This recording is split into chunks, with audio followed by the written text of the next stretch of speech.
Hey, it's August 7th, Monday morning, here at the Hotel Orloff. Possibly episode 827. Well, I promised I'd show you Fangoria magazine. So let's look at that. The last couple of days I've been watching an endless stream of John Wayne movies on television, and wondering why I even bother with YouTube. It's like I think I've got better things to do than this. But then I remember, well, I'm doing this for friends of mine out there in the world, other parts of the country and in other countries that, enjoy this show, and it provides them some entertainment, so that's great. But it starts to become like drudgery. It's like, why am I doing it? I'll go on there and I'll film a show, and then I'll lose 3-4 subscribers. It's like, I don't know. Who cares?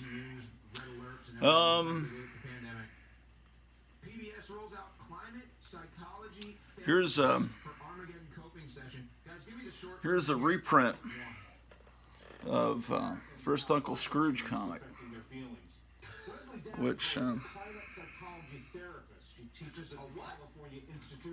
this came out at some point in the 80s. I don't know. How about that? I have it. It's in the Fangoria box. Can't explain why. Okay, so there was Starlog magazine in the days before the internet. That's how you found out about upcoming science fiction and fantasy movies. Okay, it started in started in 76. And then so it was already there, and it was more devoted to Star Trek. And then when Star Wars came out, Starlog was already there, and it just became bigger and bigger, and Starlog became the major science fiction magazine in the United States. And then Starlog had a spin-off, a horror spin-off, because Famous Monsters went under in the early 80s, and Famous Monsters was killed by two things that hit at the same time, or right about the same time. First was Star Wars and the space movies, and which really weren't monster movies, and then Famous Monsters tried to become that. And also then horror movies starting in 78, when Halloween came out, which was a great movie. Increasingly, they became slasher movies and less supernatural monster kind of things. And so Forrest J. Ackerman wasn't going to start covering gore movies. That was, I remember he kind of, seems like he had a distaste for Night of the Living Dead, which was a great movie. I mean, I love gore in movies if it's in a monster movie context, like the movie Alien or Dawn of the Dead. If there's a monster ripping someone's head off, it's different than if it's just a serial killer cutting someone's head off. That I don't like. So I really loved Halloween, but all of the imitations of Halloween I really had little interest in ultimately. All the Friday the 13th movies, because to me it's not a supernatural force. It's just something you could see on the news. And I thought that the Friday the 13th movies had no style, no interesting direction. It was kind of a cool little bit of music that would play whenever Jason would appear, but I just wasn't interested in that. I love Texas Chainsaw Massacre. That movie had style and was great, and that I didn't care about any of the sequels. So ultimately, I was left cold by what horror kind of became in the 80s. But I was right on board with Fangoria. That started, when did this start? Let's open this up and see when it started. I think it started right about the time that Famous Monsters went under. And this is from the same people that put out Starlog. And originally it says monsters, aliens, bizarre creatures, but pretty much Fangoria turned into just a gore magazine. Now, Dawn of the Dead came out. The sequel to Night of the Living Dead had extreme gore, and the ratings board said this is too gory to get an R rating. We're going to have to give you the next worst rating, which is an X rating. And then if you have that rating, a lot of newspapers won't even let the theaters put ads in the newspaper because they think it's, they don't want to run those ads for an X-rated movie, so you can't promote it. So movies that are threatened that we can't even give you an R, they would sometimes release them unrated, and but with absolutely no one under 18 allowed in, supposedly. R-rated movies, if you're under 17, you can get in if a parent or an adult guardian brings you in. And anyway, oh yeah, this is August 1979. Okay, so Fangoria, when it started, it covers Alex Gordon, a lot of the same territory that would be in Famous Monsters. By 79, and there's a Godzilla poster that I'm sure looked very amazing on a wall, but I never took it out. But it's covering Famous Monsters. This might have been another thing that kind of knocked Famous Monsters out, because why buy Famous Monsters when you buy this magazine that has color and more literate articles? This was not long after the remake of King Kong, where he climbed the World Trade Center. This Godzilla movie, I think Godzilla vs. Megalon, the promotional campaign had them on top of the World Trade Center. Yeah. This is when it first started. It's like a monster magazine.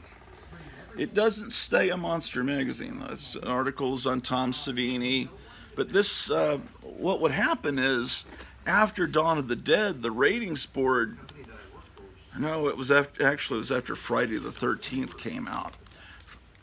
Friday after Halloween, there were all these movies that came out that had that were based on holidays. So that were slasher movies. And after Friday the 13th came out, it got an R rating, and the ratings board became more strict, and they started demanding cuts be made from these movies in order to be released. There's too much. You linger on the gore too much there. So a lot of times, like the Friday the 13th sequels and a lot of these other movies, in order to get an R rating so they could have it in more theaters than having to playing it unrated, they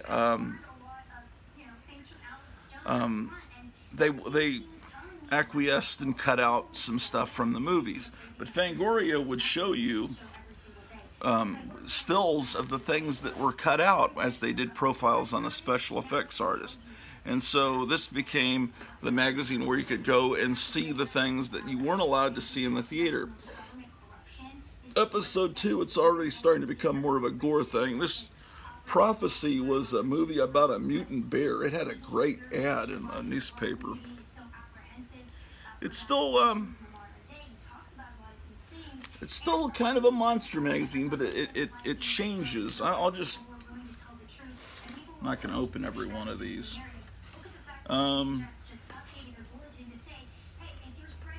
Okay. What? Did I miss issue 3? What's wrong with myself back in the 80s? Yeah, it looks like I missed a few issues here and there. So that was issue 2. Here's issue 4. It's got a talk with Carolyn Monroe, and yeah, I wrote on here, I put a little note, first Herschel Gordon Lewis article. There's an article in here on Herschel Gordon Lewis, who is the guy that started gore in movies.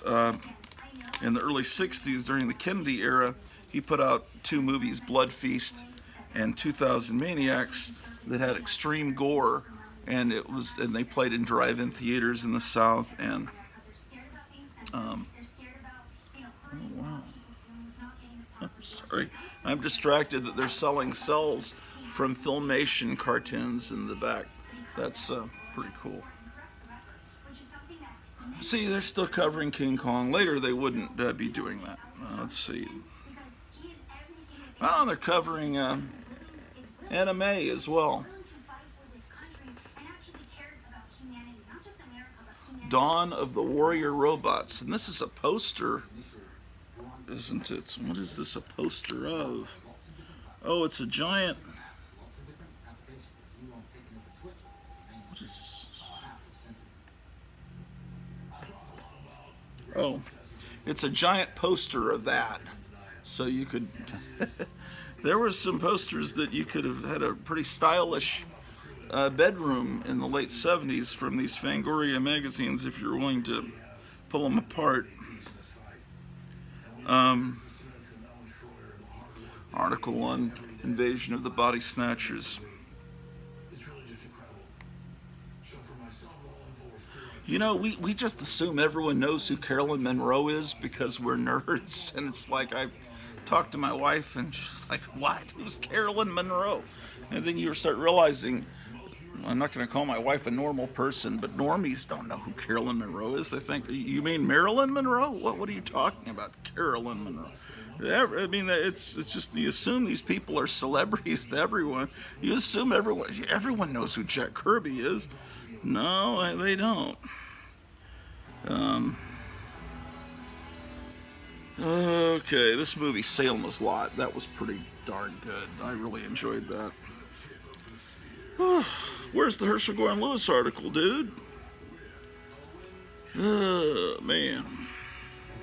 Well, once I turn the camera on, I have fun, because I feel like I'm communicating with people out there and providing some fun for some people, but before I do it, I'm kind of dreading it. It's like, oh, I don't want to do another show. I mean, yesterday I watched the original True Grit from 1969 and the one from 2010. I'd actually never seen it's not a remake because it's based on a book. So you wouldn't call, if you do another movie based on the same, and that was 16. That was like 40 years later. You do another movie based on the same book. You don't call it a remake. You just call it a new adaptation of the book.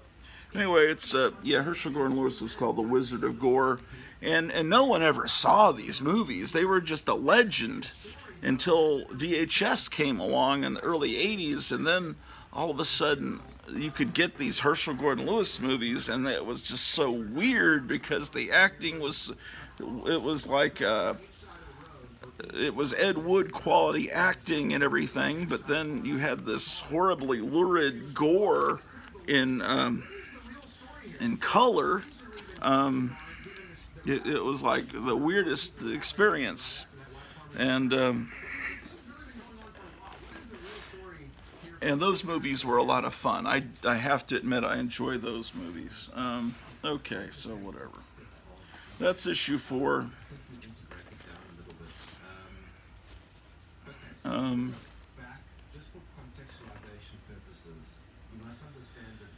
Issue 6, here's where it starts to become strange. I missed issue 5 apparently, but see, it looks like, okay, it's another one of these magazines on the market with Star Wars, but then you've got this picture of a guy with an arrow in his eye, and you never saw that kind of stuff on the cover of a magazine. Maybe in Eerie Publications, but those were like drawings or paintings, and it's like that's when Fangoria started to change and started to become a gore magazine.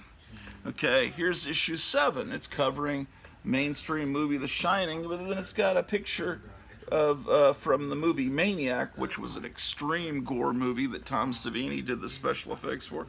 And like Famous Monsters, when it started in the 50s, Forrest J. Ackerman, the editor, took these kids, these baby boom kids in the late 50s, early 60s, and made heroes of these people like Lon Chaney that had been dead for probably 30 years. Kids didn't know who Lon Chaney was. They might have heard of Lon Chaney Jr., but who played the Wolfman. But Lon Chaney from the silent movie era, the Man of a Thousand Faces, kids didn't know who that was. And horror movies were starting to be shown on television with Shock Theater. Um, Universal was putting all their classic horror movies on television, syndicated in the late 50s. So Forey Ackerman made Boris Karloff this huge household name among kids, as much as Babe Ruth or Yogi Berra. I mean, well, that's not the right era, but as much as Mickey Mantle, Boris Karloff, Bela Lugosi, Lon Chaney, all of these names became big with kids. And what in this next that was the baby boomers, and then Fangoria came along for the Generation X people, and it was making big names out of Tom Savini was the main guy. Tom Savini had been a cameraman in the Vietnam War, and so he saw real gore. He was distanced from it by being behind a camera, photographing this horrible stuff. But he knew what it looked like, and then he, did the effects for Dawn of the Dead and Maniac and all these gore movies. And man, I got to reread these magazines. This one is a famous issue, number 8, with the cover with the image from Zombie, which Dawn of the Dead was partly financed by the Italians. So it's a weird deal. It's a sequel to Night of the Living Dead, but they couldn't call it Dawn of the Living Dead because 2 people wrote it, Romero and John Russo. And it was one of those things where it was kind of torn between 2 writers, like Thunderball. Thunderball was in this weird limbo where, which is what allowed Never Say Never Again to be made by a different studio. It's the same plot as Thunderball, and they got Sean Connery to come back out of retirement and play James Bond in that movie that was basically Thunderball, because of this split between these 2 writers and ownership weirdness. But so Night of the Living Dead, John Russo wrote a book, Night of the Living Dead, and then he wrote a book called Return of the Living Dead that was a sequel to Night of the Living Dead.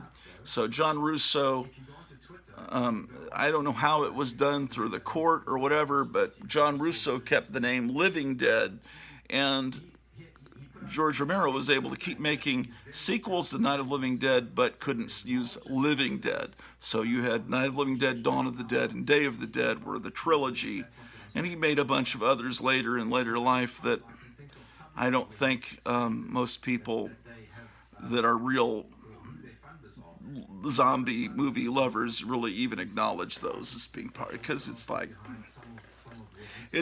do you if you love Harper Lee and you love To Kill a Mockingbird, do you really acknowledge the book that came out that she never intended to publish, but they got her to sign on a piece of paper when she was like near in a nursing home near passing away, to release this If TikTok Smells, Call a Watchman or something. I don't know what it's called, some silly name. And most people say, oh, yeah, that's not really, they don't acknowledge that. It's better when Harper Lee just had that one book.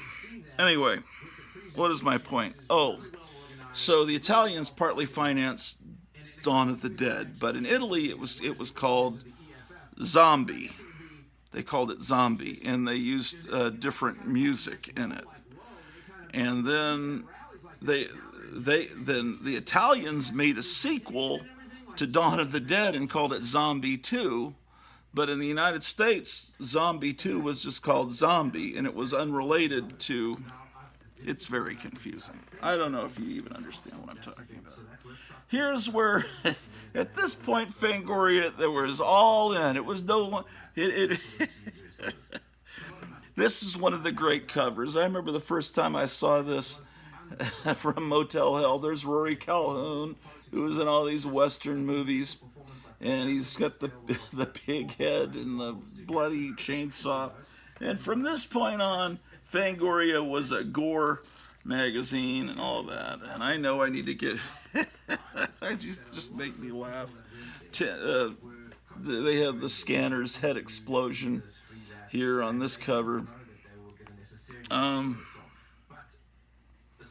they're covering Mother's Day, but then they're also covering classic stuff. They still covered classic horror, like they're covering the Outer Limits TV show, and they're even covering Screwy Squirrel, the Tex Avery cartoon. So this was a great magazine. This was really great.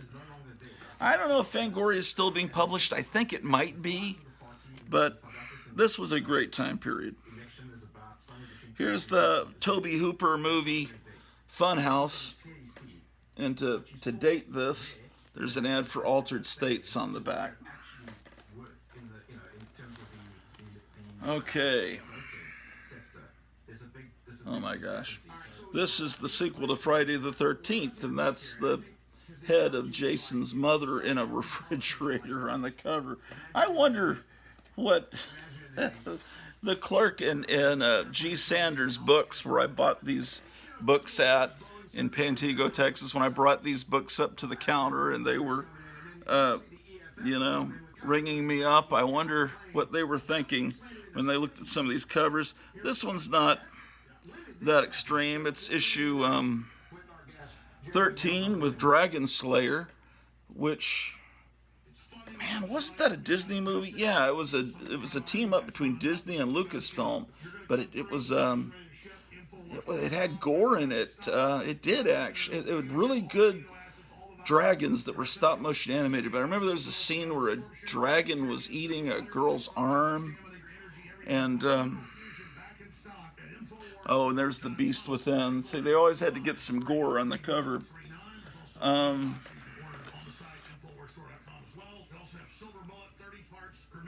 then by issue 14, American Werewolf in London came out. That was a fun movie. And I used the little stickers you got when you get a VHS tape, put it on the outside of the bag. It says Blood Sucking Freaks Review and Lewis mentioned. That means Herschel Gordon Lewis. That was important that I found when Herschel Gordon Lewis was mentioned, because in the mid 80s, my friend Tom Ranoni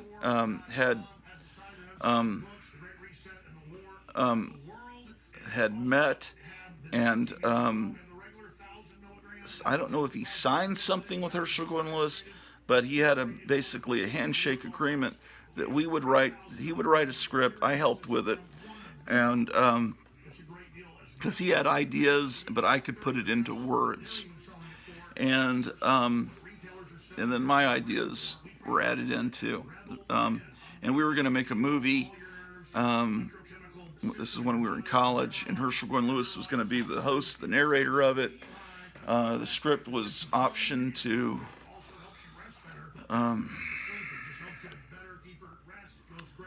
Roger Corman optioned it, and there were people like Alice Cooper and that were going to be. It never happened, so it's kind of a moot point to even talk about it. But so I went back through, and I guess I was looking for where Herschel Gordon Lewis was mentioned in these magazines. This is the sequel to Halloween, Halloween 2, issue 15. Okay, what do we got here? Oh my gosh.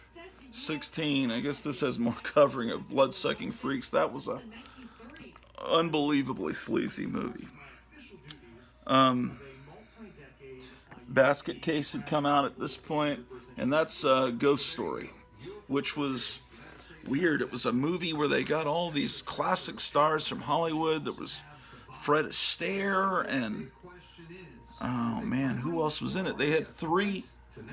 I remember Fred Astaire was in it, and like these wholesome guys from the golden age of Hollywood were, I guess, reunited because something bad. This girl had died in the 1920s when they were young, and and her ghost was coming back. I don't remember. I saw it in the theater, but I'm trying to remember the plot. This issue 17 also had Herschel Gordon Lewis article, but they even cover Dark Shadows. I don't know. Are these valuable now or something? These were sold in the millions, I assume. 17, 19. Looks like I have missing issues here and there. This is 19. I guess I'm missing 18. This is when Blade Runner came out. This Poltergeist movie was great, but it was weird. Tobe Hooper directed it, but everyone thought it was Spielberg produced, and everyone thought that Spielberg had stepped in and actually did the direction, because Tobe Hooper hadn't really made any movie that was greeted with acclaim since Texas Chainsaw Massacre. What I have heard, and I think it's true, this is a scene in the swimming pool at the end of the movie where these skeletons pop up. I'm pretty sure that they were actual real skeletons that they used in the pool with the actress, who I think her name was Jo Beth Williams. So those are actually real skeletons you're seeing there in that scene. You see the scene you get a glimpse of it in the theater, but in the magazine you can just stare at it, and it's kind of therefore more. It gets to you, you know. This has an Ingrid Pitt article, Tor Johnson article on Elvira. There's coverage of Creepshow. And this is when 2000 Maniacs was coming out on VHS. This is when Evil Dead first came out. I remember Evil Dead came out. We saw it at the Lowe's Theater. It was, it was just a movie. I hate Stephen King and his politics now and his asinine proclamations that he makes on Twitter and everything. But back then, if he just said that a movie was great, it was suddenly a hit. And that movie, Stephen King gave a quote about it, and then everyone couldn't wait to see this movie that was supposed to be the most horrifying thing ever. And the first Evil Dead movie was less of a comedy and was more harrowing. And so this is a video game based on the Texas Chainsaw Massacre. So we're into the video game era now. This has an article on Ed Wood and a Wizard of Gore review. But here, the Videodrome. What did I say Grome for? Videodrome. So, this has Ted V. Michaels, Screamin', Jay Hawkins, Johnny Legend, and H.G. Lewis. Not the John Legend today, the horrible singer. There was a Johnny Legend that was a rockabilly singer in the 70s, and he put out a VHS tape called Sleazemania and one called Sleazemania Strikes Back in the early 80s with movie trailers for exploitation and horror movies. And Johnny Legend was this guy. He looked like a mountain man with a big crazy beard. Here's an article, Gore and Me by Tom Savini. And this,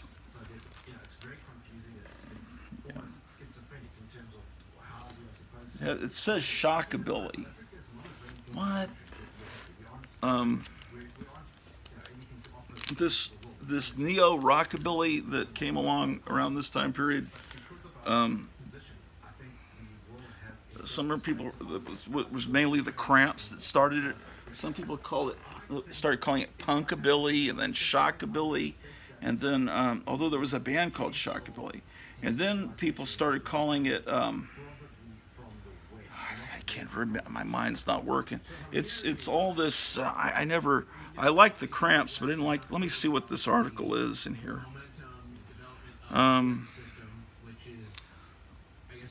Here they have an article by Forrest J. Ackerman.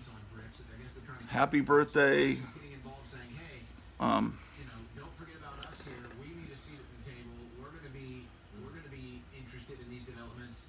Happy birthday, Lon Chaney.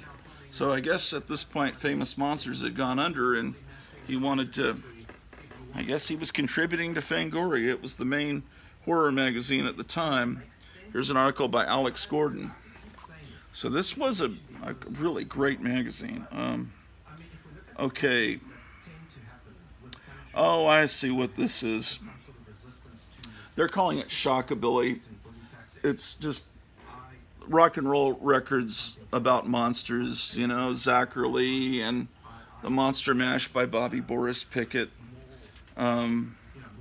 Screaming Lord Such, that kind of thing. Zachary, that's what the article's about. I thought maybe it was covering this. Man, I can't. My mind is not functioning. What they call these bands nowadays. They all sound alike. I like real rockabilly. And the Cramps are gone. So, man, some of these covers are starting to get. Oh, okay. See, I guess they do in this issue. 29. To see they have this horrible image, this drill going through this guy's head, but they apparently have the Cramps in this issue.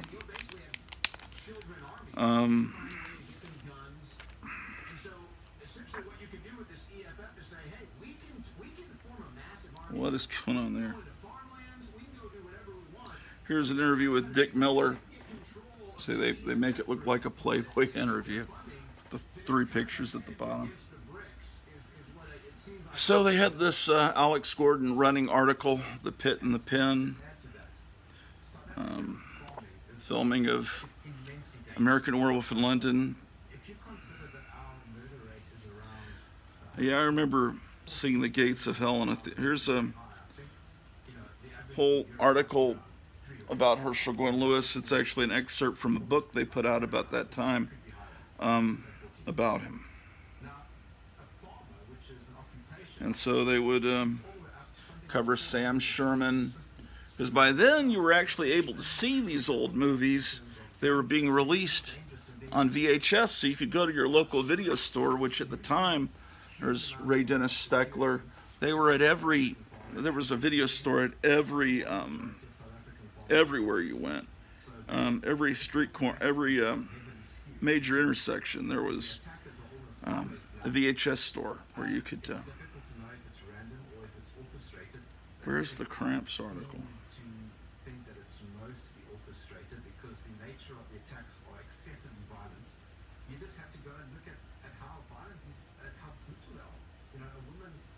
I don't know. I can't find it. Doesn't matter. You buy these masks. There's an article on how to make your own blood and everything. I better show these quicker. I don't know how long. My camera doesn't let me do very long shows. It's so clogged up. Its memory is so clogged up.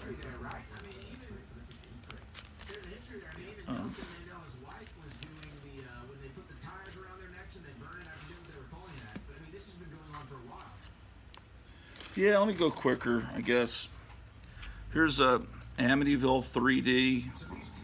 I didn't even know they had that. I forgot that movie existed. I never saw it.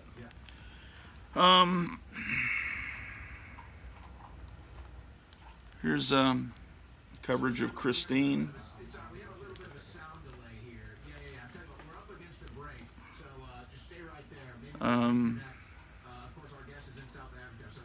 The Keep.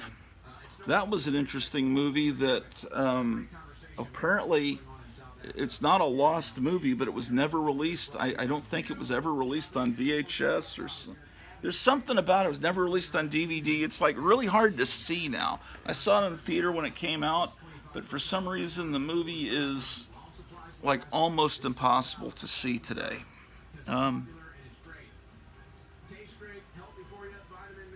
Okay, I have a note on here that this has an article on Edwin Neal.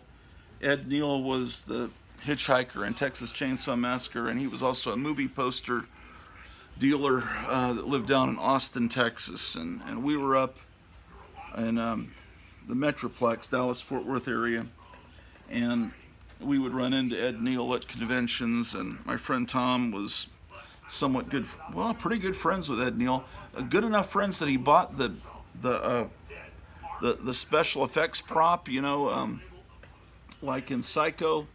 See, they would show this kind of stuff on the cover. In Psycho, Norman Bates keeps his dead mother, and this story's about,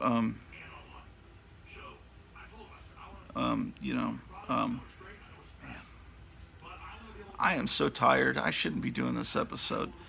Anyway, the Texas Chainsaw Massacre family, the grandfather was like barely alive, and the grandmother, they'd have her at the dinner table, but she was dead, and in a chair. And my friend Tom bought that grandmother and the chair from Ed Neal, and then it was actually put on display for a little while at the Bob Bullock Texas History Museum in Austin, because Texas Chainsaw Massacre is considered an important part of film history for Texas. That was like a big movie made in Texas. Well, this cover is kind of wholesome with a gremlin on the cover. In the movie Gremlins and Indiana Jones and the Temple of Doom were, and I guess Poltergeist too, were instrumental in bringing in the PG-13 rating, so that because parents took their kids to those movies and were kind of shocked by things in those movies, so they came up with a new rating, PG-13.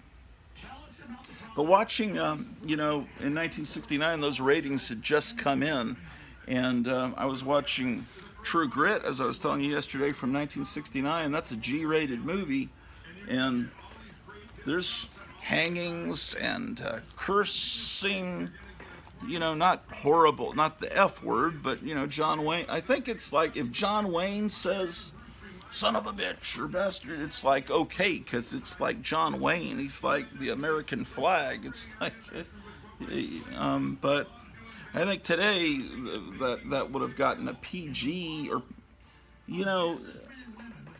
pretty much every movie comes out today with a PG-13 rating, because, traditionally kids don't want to go to a G-rated movie. I think it's for kids, and PG movies, they don't want to see those. They'd rather see a PG-13 movie. Dang. Reanimator was amazing when that came out, and Day of the Dead, we went to see that, and Life Force, I thought that movie was fun, but it was pretty much hated by everybody.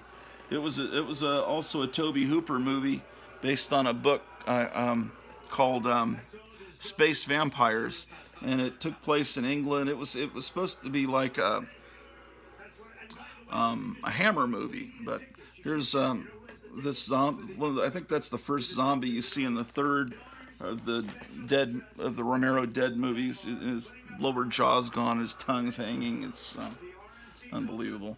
But Return of the Living Dead came out right about the same time, and Return of the Living Dead was a lot of fun. And that was from John Russo. It wasn't anything like the book he had written, Return of the Living Dead, but he was the guy that had the rights to the Living Dead. So it's like Night of the Living Dead had two diverging sequels, like they do in this superhero movies and everything now. There's multiverses, so you have Night of the Living Dead, and it splits off to the Return of the Living Dead sequels, and then the Romero sequels split off with Dawn of the Dead and Day of the Dead.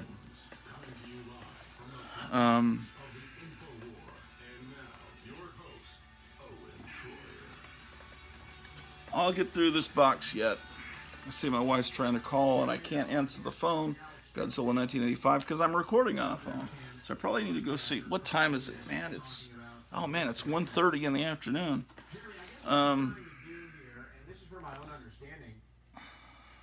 I think I took that girl to prom. Oh boy. The heck? Well, I'm up to issue 52 here, and I haven't shown you 50. Or does that say 30? No, it's 52. Looks like I didn't buy it every month. I don't have a complete collection. Here's another copy of 52. I don't know why. I have 2 copies of 52. Here's 53, another article on Tom Savini. It was kind of their format like this, to have the little film strip on the side. That's something Castle of Frankenstein had done also in the 60s and early 70s. Here's 55, Invaders from Mars. That was the remake of the 50s movie. Oh boy. Stephen King was allowed to direct his own movie, Maximum Overdrive. And boy, that was something. Texas Chainsaw Massacre 2. Very different from the first one. The Fly, David Cronenberg.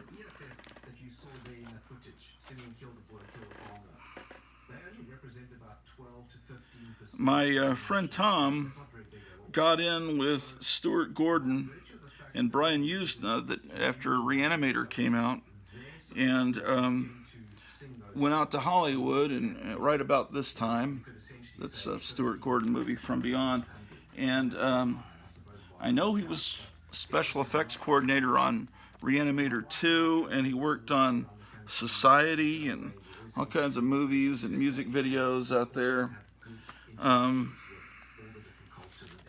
But he's passed away.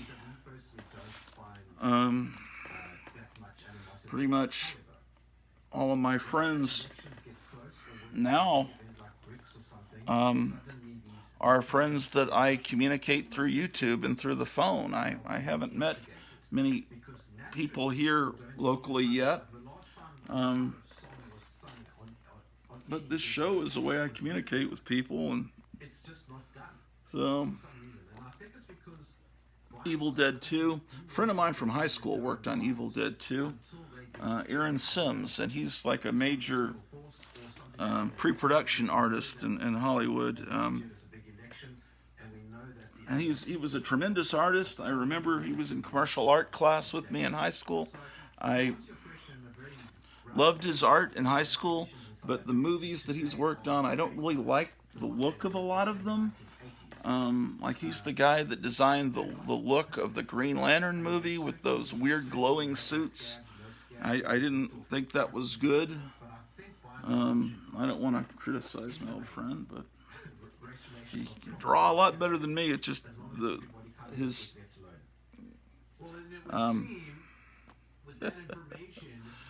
yeah, you can get this Texas Chainsaw Massacre shirt, part 2 shirt.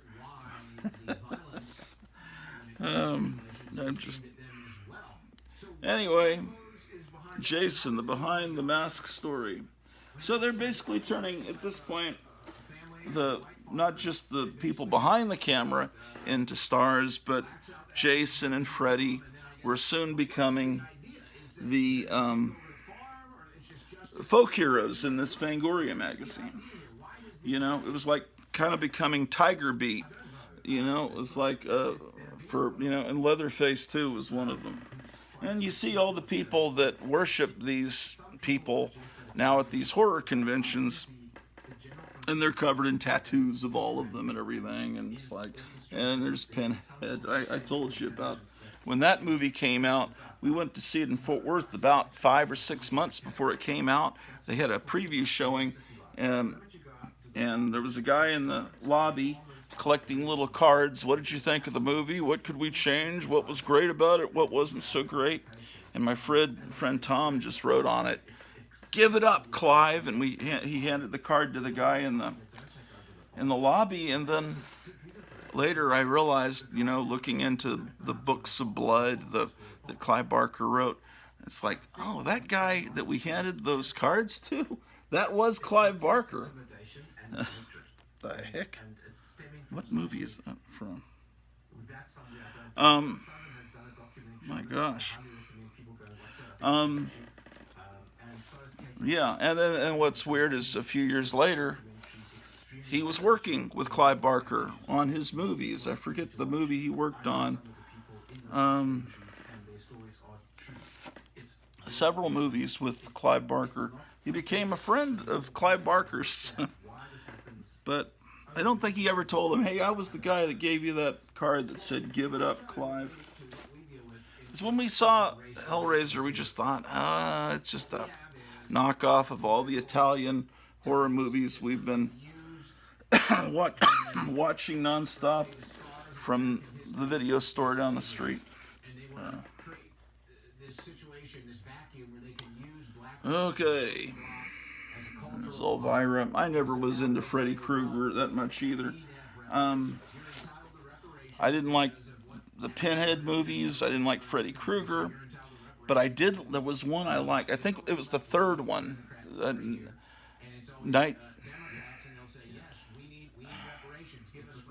What was it called? Nightmare on Elm Street Part 3, The Dream Warriors. I liked that one because it, to me, was like a comic book. Yeah, I don't like that idiot Pinhead guy. Halloween 4. Yeah, they just kept going with it. I think they're up to Halloween 20 now or something. Don't they call it H2O? It's the 20th Halloween. I don't know. I got a whole magazine box filled with these. I need to get backing boards in them. I just have them in bags the way we used to do it back then. This is a magazine that's this is a thick, all this is postcards. It's a thin magazine and it's real stiff because you're supposed to punch out postcards that you're going to send to the mail with images like that. Can you imagine what the postman would think of you? Here's interesting. They put out a video guide to horror videos so you know what movies to rent. And then I've got some in the back that I guess never got boarded. This is when Tales from the Crypt came on television on HBO. What is this? Oh, these aren't... Oh, that's it. That's all of my Fangorias. Here's another magazine. Toxic Horror First Issues, an imitation of Fangoria. Let me pull these out. Anyway, I guess that's when I stopped buying them.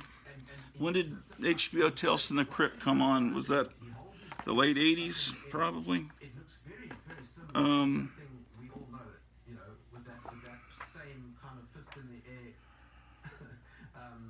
Yeah.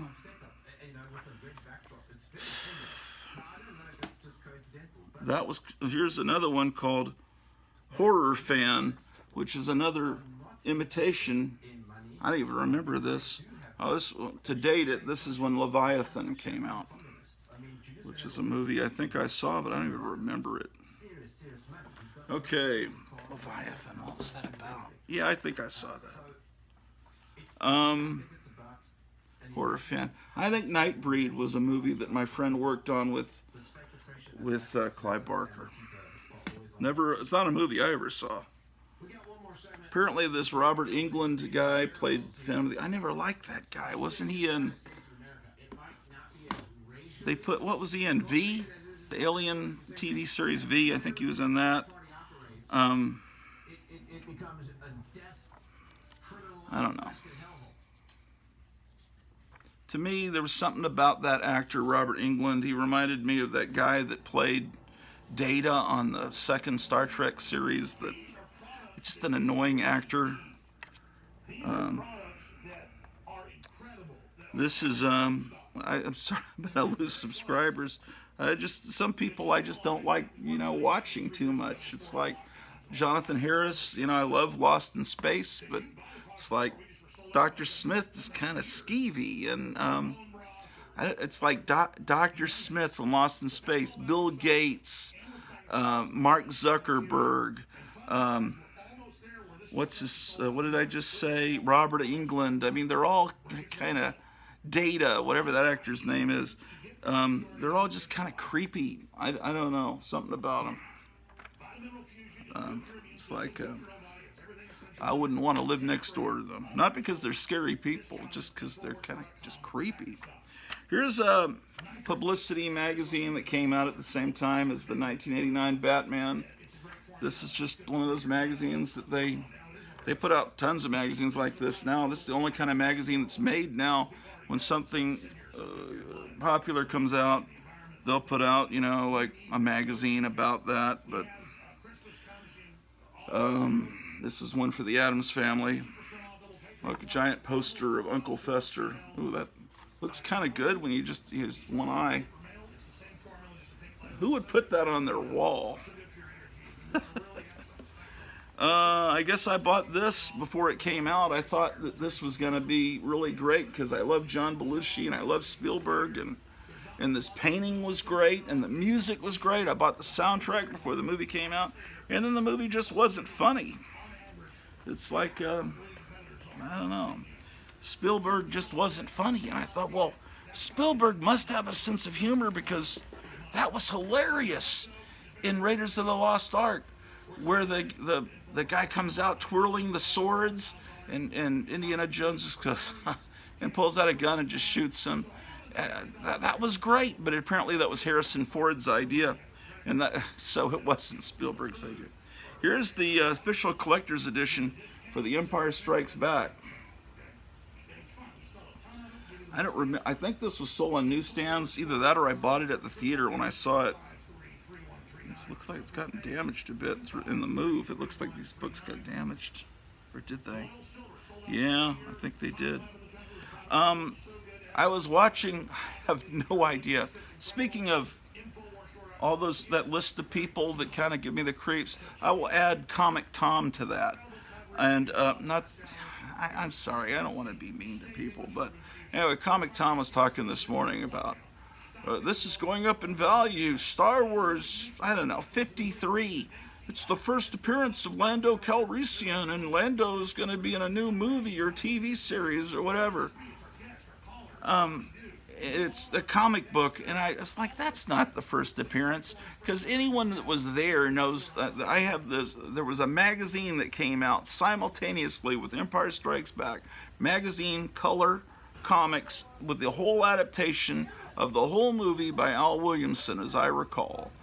And it came out a few days before the movie came out, enough that kids could ruin the movie for people on the playground and say, Darth Vader is, whatever, is Luke Skywalker's father, because it was in that. But, so, I thought that was the first one. The one that I have is the magazine. That's why I didn't buy the color comics that came out months later.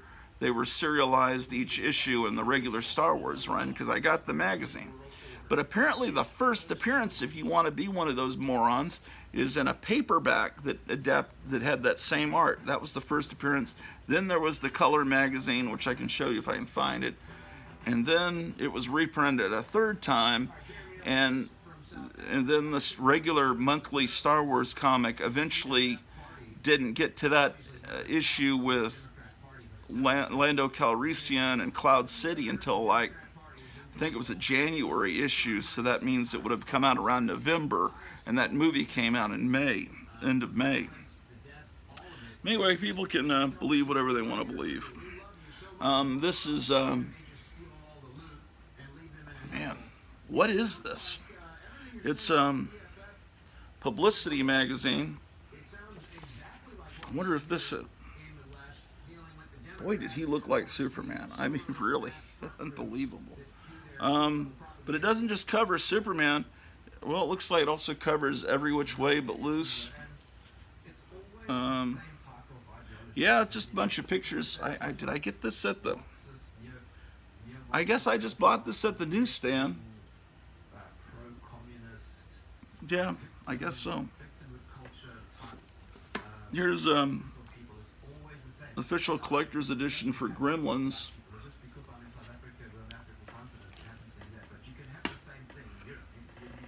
Yeah, all these books got damaged in the move. Yeah, from them moving these boxes, because they all have this damage right here. This is the Newsweek when Close Encounters came out. Yeah, they should have been bagged and boarded. Shit.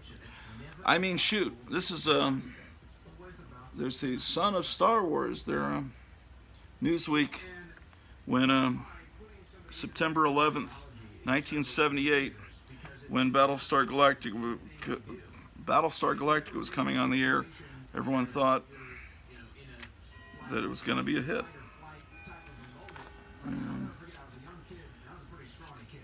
And then the Newsweek from beginning of January that has Superman, and what a great cover. What a shame this got effed up in the move. This is the Newsweek when Alien came out, which I tell you, scary summer, but this cover just makes that movie look horrifying. I was going to show you some more stuff, and I can, but let me see what's going on with my wife. She called, and I've been ignoring her.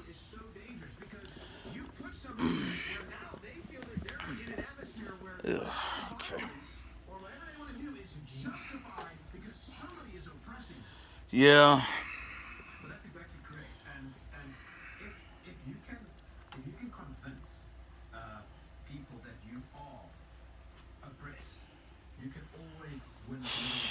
Okay, let's see what's going on. I'll show you some more books here in a bit.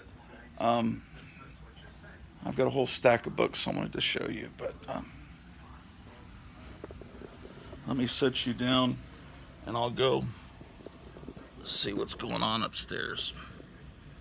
All right, I'll be right back.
You still recording? Yeah. She's got a sinus headache. I got her some water and everything. And okay, well, let's look at some more books.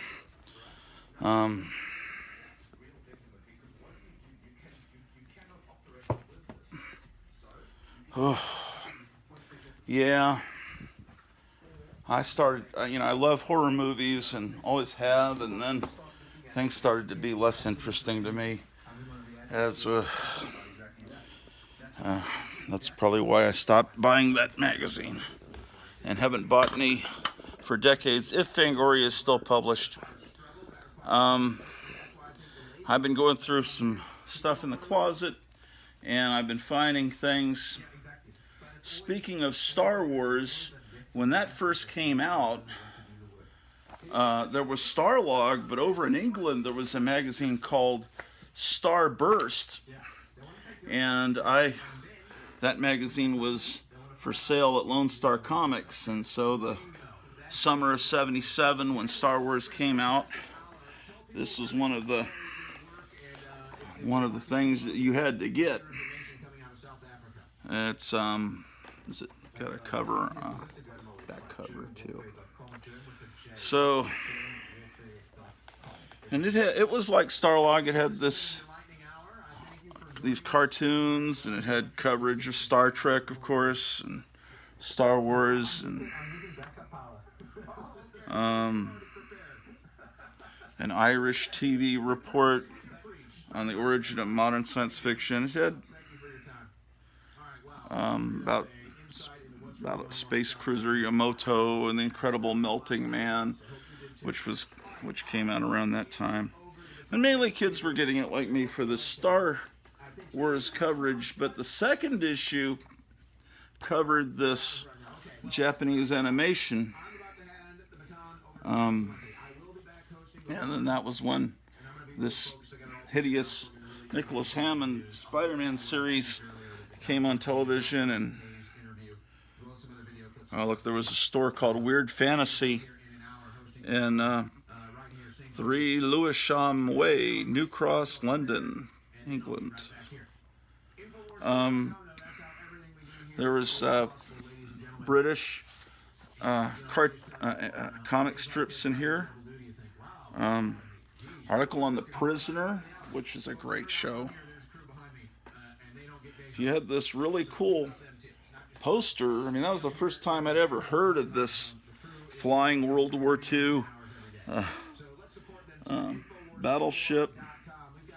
I guess they released this Japanese animation in theaters, at least in England, with Star Wars out. People were hungry for more science fantasy stuff, and you could even get the films to see at your home on 8mm. So this is wonderful art, very British. There's something about it, you can immediately just identify. Oh, it's called Jeff Hawke, Here Be Tigers by Sidney Jordan. So anyway, this is Starburst. It was like the Starlog. Of course, I was buying Starlog too. I can show you Starlogs too if you want to see those. Starburst, here we're now to around Christmas time of '77. All of this excitement, it was just an explosion of excitement after Star Wars came out. And by Christmas time, Close Encounters came out. And I guess the Logan's Run TV show was starting about that time. So this is and the Quark, there was a Quark TV series that you can see Quark on YouTube.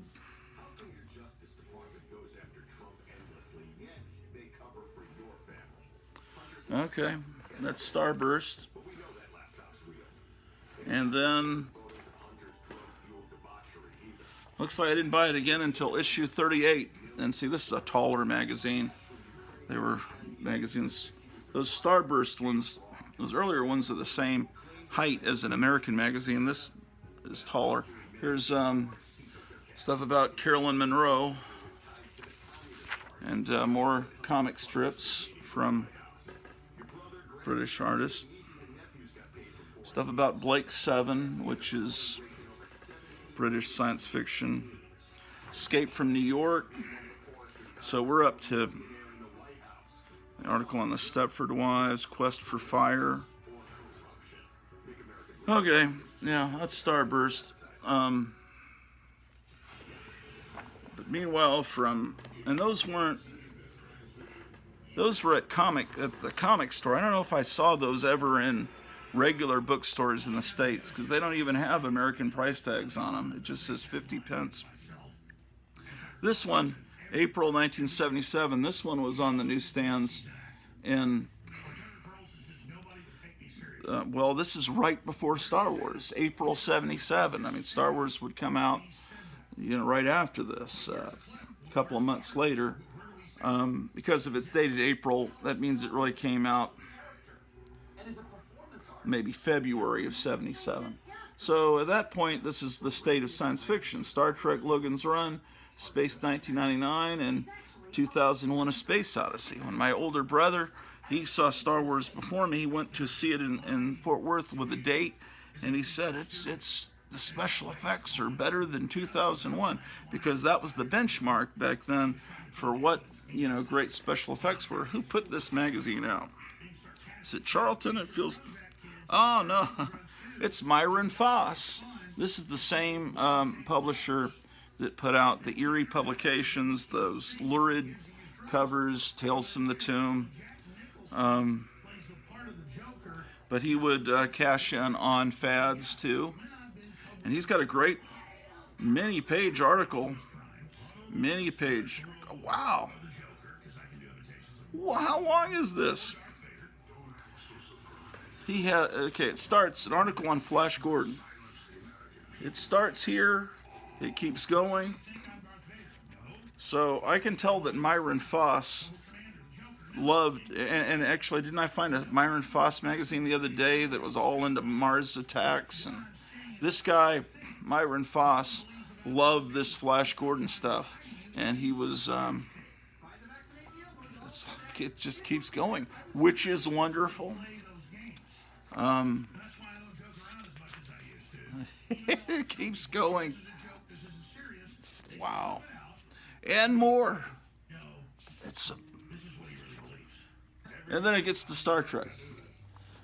So, way to go, Myron Foss, devoting like a quarter of the magazine to Flash Gordon in early 1977. Oh, this is the magazine I was showing you the other day.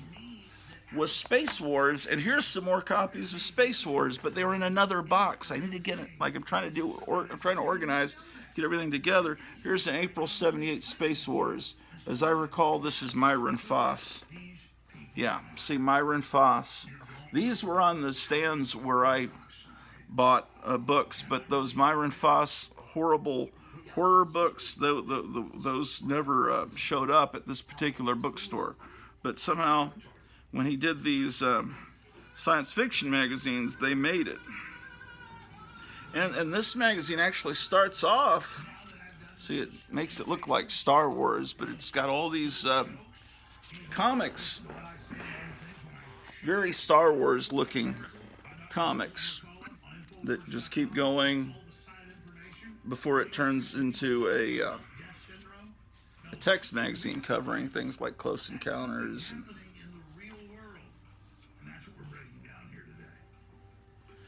Okay, so that's Space Wars. That's April. This is June of 78, Space Wars.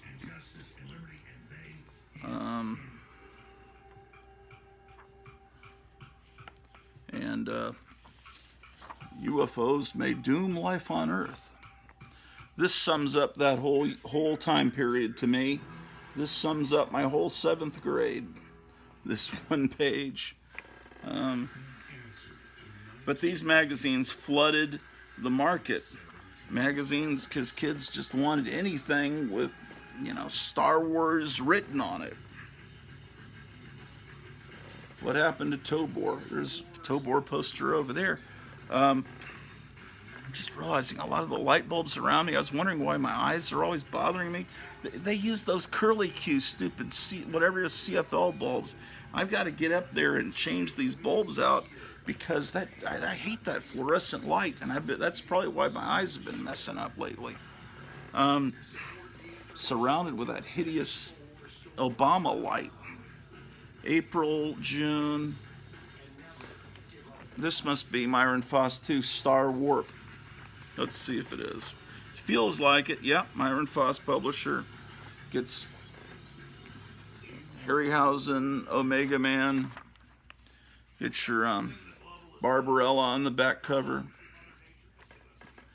So what they're doing is they're selling it to kids hungry for Star Wars, and they're also teaching you a little bit about what came before Star Wars, like Buster Crabbe and the Buck Rogers serial, Robinson Crusoe on Mars,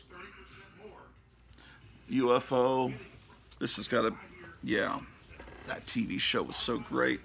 So, is it the same? Yeah, that was such a great show, UFO from England.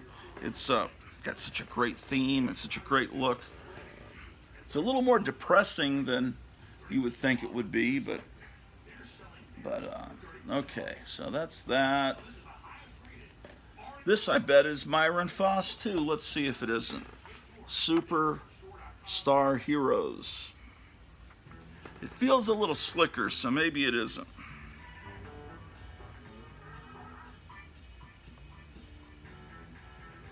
Paul Hirsch, publisher. Yeah, this is some other company. But it looks pretty much the same. It's got the same ad. Maybe, I wonder if it's the same company and they're just fooling us.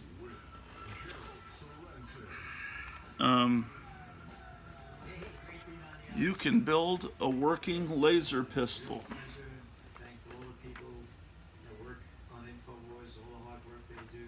Oh, this guy's great. Gerald Celente. Oh, this is when Nicholas Hammond was on. This guy, the thing about this guy, he sounds just like Top Cat. I don't know what part of what region, it's a regional accent, but it's, listen to this guy. Sometimes he comes on, AJ gives him some time after his show's over.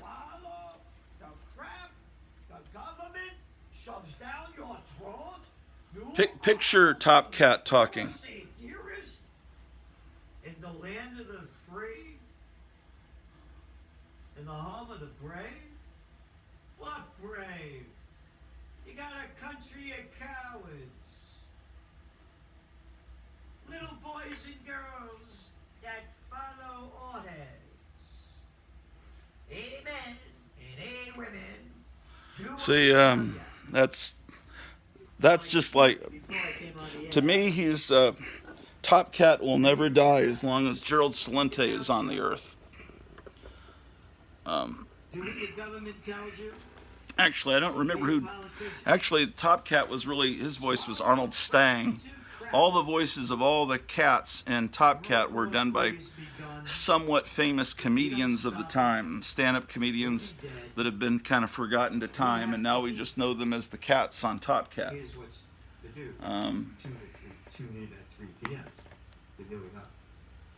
All right. I was a speaker. Oh, here's another one. Humanity for Peace rally outside the United It's Nations. Space Trek. Scott Ritter was there too. Boy, that cat, man. Nobody like him. No.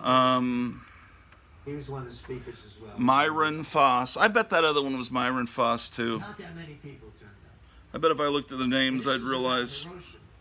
But this is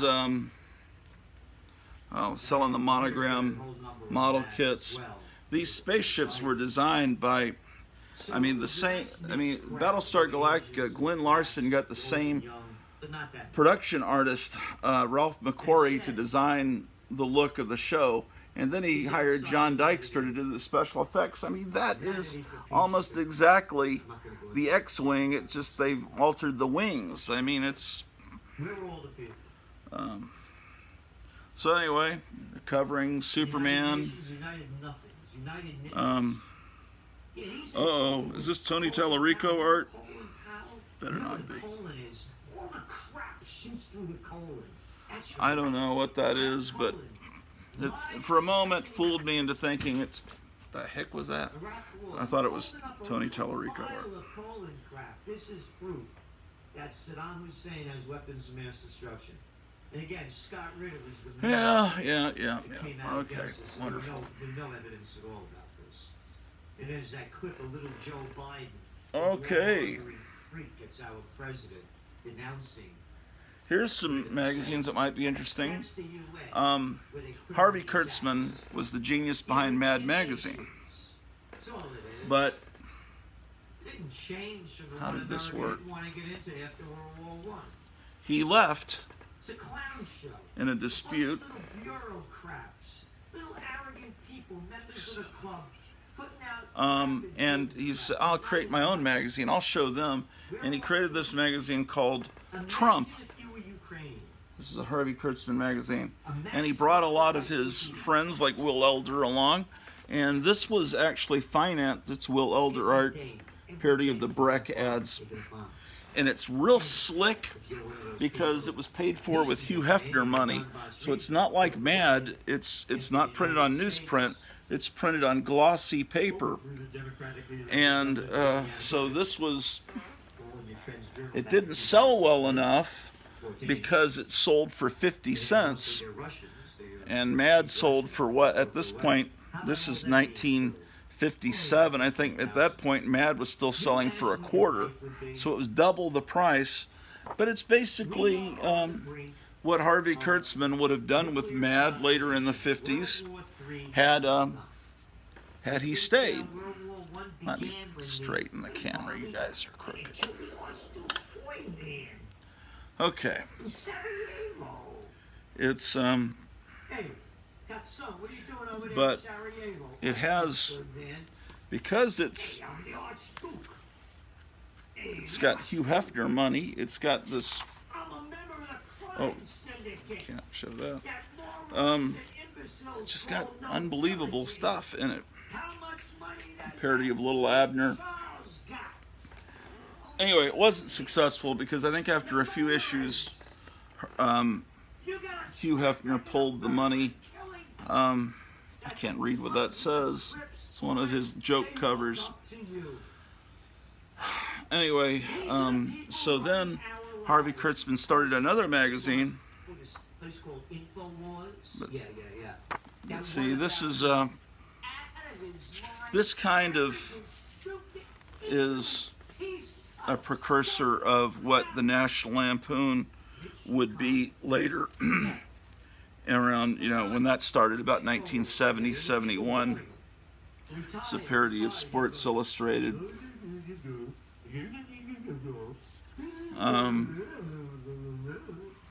Yeah. There he is. Look at this. They're booing him.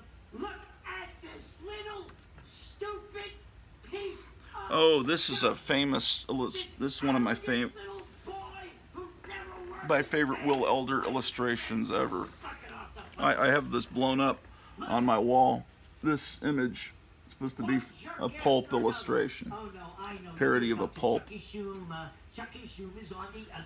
Anyway, Trump wasn't successful. So then he tried again. Harvey Kurtzman tried again with Humbug magazine. Go to Ukraine. The language that he uses, that we're going to keep okay. He tried again with Humbug. This one's been chewed on. And it sells for 25 cents, the same as Mad. See, it's been chewed on. But it also didn't sell. Then later he tried a magazine called Help that he did with James Warren. And that lasted for a few years. And then finally he just went back to Hugh Hefner and did Little Annie Fanny. This has Stan Freberg in the ad for Humbug. But again, it's very much like Mad, from the original creator of Mad, but unfortunately, Mad was the one that I don't know if it was distribution or whatever, but Mad had already made it, and he was not able to compete with his own creation. Isn't that weird? We hate you because you launched Occupy Peace, and you are an American. This is a great ad, like a parody of a record ad. Even the founding fathers, no foreign entanglements. You believe in America's security first and only. As George Washington. Portrait of the Adult West. It has a. The parodies were a little. There's a parody of Gulliver's Travels. It might have been a little more intellectual than Mad, and that could have been the problem. And again, another parody of Little Abner. I think it almost looks like that's reprinted from Trump. We are on the verge of nuclear war. Here's a parody of Rin Tin Tin. It might have been the way that the text was written, and the word balloons might have been off-putting, but the art's sure wonderful. There's one of these that has a parody of Frankenstein that's great. You can instantly tell Will Elder art, how wonderful it is. 88. And go into Afghanistan, the longest war. Oh, this has a parody of Rodan, which was the Japanese movie that was in theaters about that time. So, what can we do? But it has these little bitty panels. I don't know, I guess people were used to the format of Mad. So, there's Trump and there's Humbug and these are products that are incredible that are now back in stock. And we're getting very close to being stabilized like we were financially 3 years ago before the lockdowns and all the problems that almost shut down InfoWars. Because before, we just were sold out of most of them for sometimes years. The bone broth. Oh, let's see what else I can show you. I got this recently. It's a book about Herb Trimpe. Back in stock is Vitamin Mineral Fusion. And funding-wise, we're almost there where this stuff Isn't that won't be great? sold out anymore. We'll just have Got all those this other products all the from time. Gotham City Comics in Mesa, Arizona. Call up Gotham City Comics, Mesa, Arizona. Ask for Kevin. He'll hook you up with great books. Greatest comic store, in my opinion, in the continental United States. Also, this came out recently, Atom Age Combat from PS Art Books. But it's actually like a sampler. It's like from stories from different comics. This is a private label of a national bestseller already. So With all these artists and old advertisements. It's you need this, so it's discounted. lots of fun. This comes in August sale. Up to 60% You can order it from Kevin at Gotham City Comics. I guess you could order it from your local comic store, but I would support Kevin because that store is amazing. Okay, so speaking of John Wayne earlier, look at this John Wayne comic, John Wayne #6. Now this, speaking of Harvey Kurtzman, this has got Harvey Kurtzman art in it. It's great. Look. Inside front cover, Harvey Kurtzman art. And this great ad on the back. But what's and inside, the artwork's great.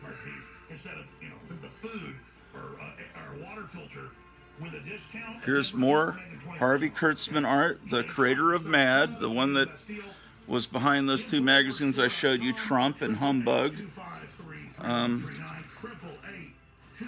More. But look at this. Do we have enough light? The final story in the book is Frank Frazetta art.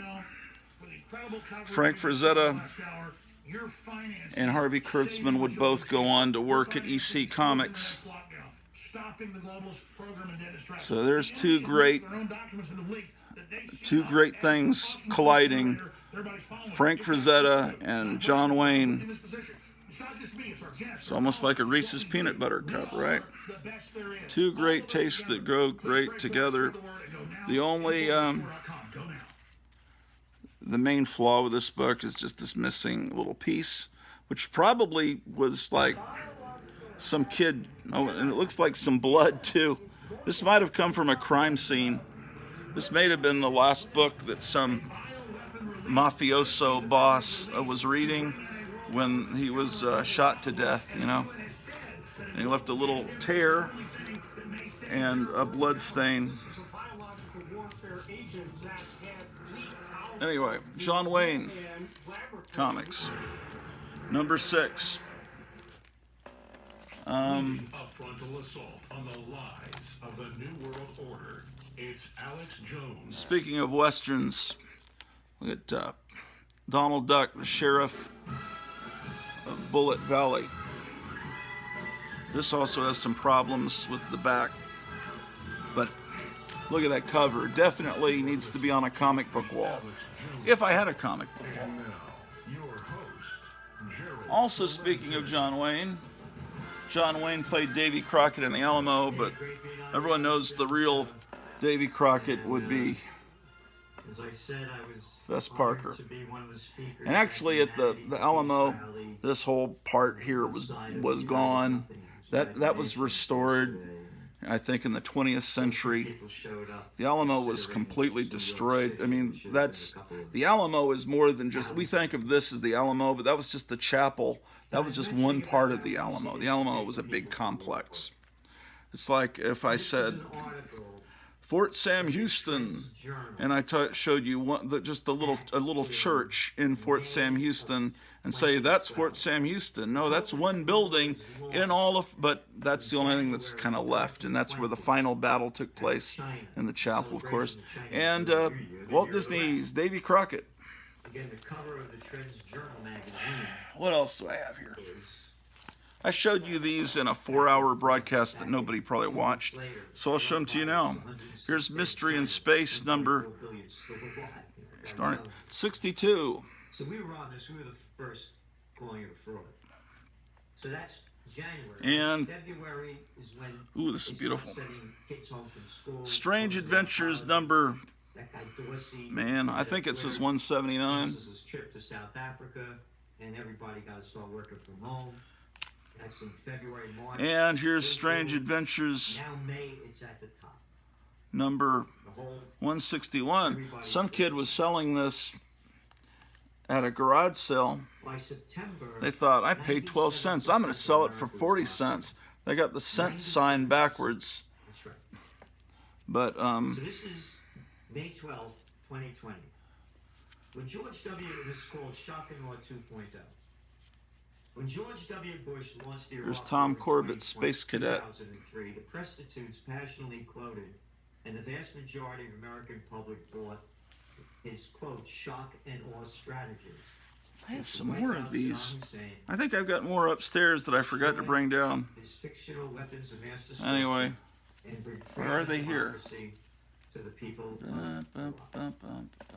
Shock Oh, and here awe they are. strategy was to launch Okay, attacks another issue of so Tom massive Corbett, and Space quickly Cadet. that the enemy would be stunned, confused, overwhelmed, and paralyzed. How long is this episode gonna go, man? I almost have an hour and a half. Anyway, it'll probably end anytime because I don't have much memory on this phone. So, guys, make sure when we were supposed to say a prayer at the beginning of every episode.